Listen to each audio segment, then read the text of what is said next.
Question d'un auditeur. Comment peut-on dire que Dieu est bon avec tous les malheurs qui nous arrivent?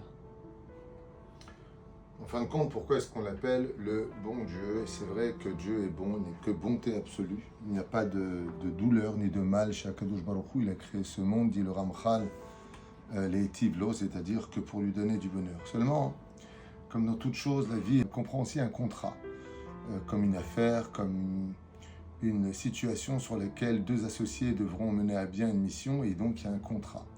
Et malheureusement, quand on ne remplit pas les clauses du contrat, on peut se retrouver à payer des indemnités par rapport aux prescriptions. Ainsi donc, quand la Torah nous a été donnée, le monde a été créé avec ce contrat. J'invite grandement tous les auditeurs à ouvrir dans le langage qu'ils comprendront le contrat de la vie. Et ce contrat stipule que si on fait le bien tel que Dieu le prescrit, si on fait ce que Dieu nous demande, alors on aura le bien. Et si on n'en fait qu'à notre tête, comme le judaïsme nous l'enseigne, ne suis ni ton cœur ni tes yeux, écoute ce que j'ai à te dire, eh bien, on en paye aussi les conséquences. Vous savez, il n'y a qu'un papa qui peut comprendre réellement Dieu dans ce monde. Il n'y a que quand on a des enfants, qu'on aime plus que tout au monde, et qui pour leur bonheur à eux, pour leur avenir à eux, pour leur sécurité, des fois on en vient à leur crier dessus, ou les punir, ou leur faire comprendre un peu plus difficilement que de la douceur, le message qu'on voudrait, mais c'est que de l'amour. Ce qui fait que quelque part, d'ailleurs, comme on le dit tous les matins dans la prière, Bechol tsaratam lo tsar, c'est-à-dire que tout comme un père est blessé, il est mal quand il punit son fils, tous les matins nous disons Bechol tsaratam, dans tous les malheurs que subissent les enfants d'Israël, lo tsar, lui aussi c'est douloureux pour Hachem, parce qu'il nous aime. Alors j'aimerais vous répondre avec une métaphore, et j'espère que ça donnerait une réponse assez satisfaisante pour cette question qui demanderait beaucoup d'heures d'explication malgré tout. Un jour, un roi avait un fils et il lui a laissé en héritage un magnifique palais, empreint de jardins qui n'en finissaient pas, des vergers, des prés, des centaines de pièces, un palais extraordinaire qu'aucun esprit humain ne pourrait comprendre. Et voilà que le père lui a dit, écoute, tout ce que j'ai ici t'appartient. Prends tout ce que tu veux et fais ce que tu veux. Seulement, il y a une porte devant toi. Là-bas, il y a des escaliers qui descendent. C'est un endroit personnel qui appartient à ton père. N'ouvre pas cette porte, ne descends pas. Des animaux extrêmement dangereux s'y trouvent, je te préviens. N'ouvre pas cette porte, car de qui plus est, les escaliers sont empreints de pièges qui pourraient libérer une cage d'où sortirait un ours, un lion, un tigre et te mettre à mort. Je t'en supplie, mon fils. Tu as tellement où profiter, là-bas, ne va pas.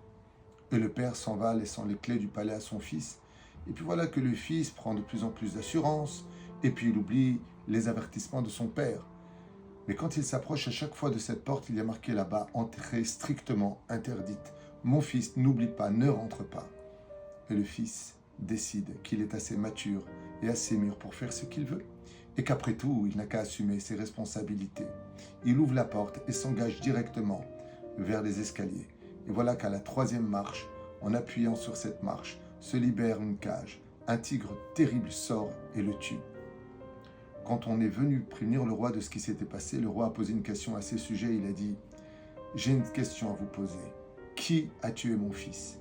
Est-ce moi le père qui ai laissé cette porte fermée et qu'il a réussi à ouvrir avec tous ces animaux à l'intérieur nuisibles qui m'appartiennent, sur lesquels je lui avais interdit de descendre? Je lui ai dit, profite de tout, sauf de ça. Suis-je le responsable? Est-ce le tigre qui a tué mon fils sur le domaine physique? Le meurtrier, c'est lui? Ou est-ce que c'est mon fils? Et bien entendu, toute personne qui a un séchel a répondu, c'est ton fils.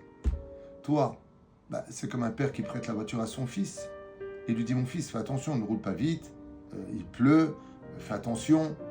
En lui prêtant la voiture, il ne le tue pas. Et pourtant, il y a énormément d'accidents de voiture qui causent la mort de beaucoup de gens. Mais celui qui cause sa propre mort, dans cette histoire précise, c'est nous-mêmes. Dieu nous a dit, regarde, profite de tout. Juste fais les brachot. Là-bas, ne va pas. Ne mange pas ce qui n'est pas cachère. Ne touche pas ta femme quand elle est nida. Fais Shabbat. Fais ce que je te demande. Et nous, on prend nos responsabilités. Et quand on ouvre la porte de l'interdit, il ne faudra pas s'étonner, malgré tout, qu'on le veuille ou pas. De conséquence, on a libéré non pas des tigres ni des lions, mais des péchés qui se transforment en sorte de démons, si vous préférez, de façon imagée, qui viennent nous faire payer le fait de les avoir créés nous-mêmes. C'est pour cela que nous avons les Tachanunim et que quand on peut reprocher à Dieu quelque chose en lui disant c'est de ta faute, n'oublions pas que si un doigt est dirigé vers lui, on en a au moins 3 qui sont dirigés vers nous. C'est-à-dire qu'on a une énorme responsabilité dans ce qui nous arrive. Et malheureusement, qu'on le veuille ou pas, ce contrat, Dieu le respecte, mais nous, il faudrait peut-être qu'on se remette en question. La vraie question, c'est pas est-ce que le bon Dieu est vraiment un bon Dieu.